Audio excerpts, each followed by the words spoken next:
আসসালামু আলাইকুম। S green Bangla চ্যানেলে সবাইকে স্বাগত। আশা করি সবাই ভালো আছেন। আজকে আমি দেখাবো কিভাবে করলা গাছের চারা পরিচর্যা করবেন এবং করলা ধরার আগ পর্যন্ত আপনাকে মাটিতে কি কি দিতে হবে, কিভাবে যত্ন নিতে হবে সে বিষয়ে আলোচনা করব। তো সবাই বন্ধুরা সাথে থাকুন। প্রথমেই আমি আমার বীজগুলিকে 24 ঘন্টা পানিতে ভিজিয়ে রেখেছিলাম। তারপর মাটিতে রোপণ করার পরে আপনারা দেখতে পাচ্ছেন আমার টবে চারা গজায়।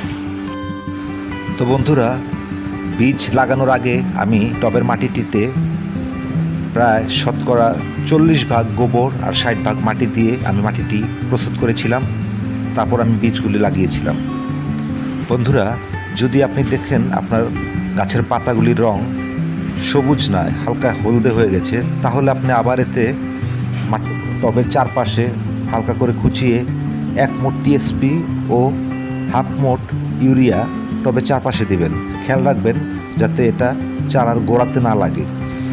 আর যদি গাছের পাতার রং সবুজ থাকে তাহলে আপনার ইউরিয়া কিংবা টিএসপি ব্যবহার করার প্রয়োজন নেই। আপনি এটাতে গোবর সার, হালকা করে গোবর সার ছিটিয়ে দিবেন পুরো টবে। 20 থেকে 25 দিন পর আপনার গাছটিতে ফুল আসা শুরু করবে। তো বন্ধুরা, তখন আপনি একটু বাড়তি যত্ন নিতে হবে গাছটিতে।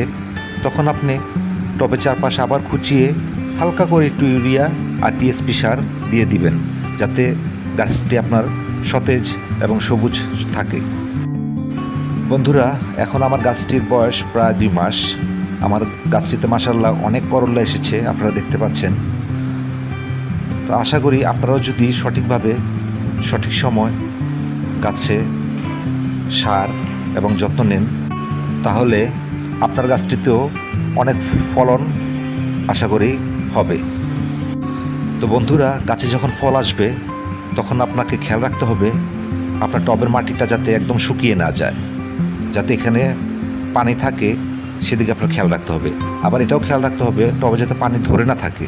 পানি যদি জমে যায় টবে তাহলে আবার গুঁড়াটা পচে যাবে, গাছটি মরে যাবে। তো সেদিকে আপনারা খেয়াল রাখবেন।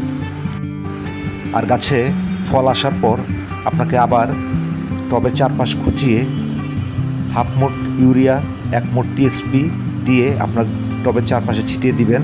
খেয়াল রাখবেন যাতে গোড়ায় না লাগে। আর আপনার জৈব সার, আপনি এটা গোবর সারও দিতে পারেন কিংবা বাড়িতে কম্পোস্ট তৈরি করে সেটাও দিতে পারেন, শাকসবজি পচিয়ে। তো সেটাও আপনি ওই সারগুলির উপর দিয়ে ছিটিয়ে দিবেন, গোবর সার। তাহলে গাছটি সবসময় সতেজ এবং সুন্দর থাকবে। তো বন্ধুরা, আজকে এই পর্যন্তই।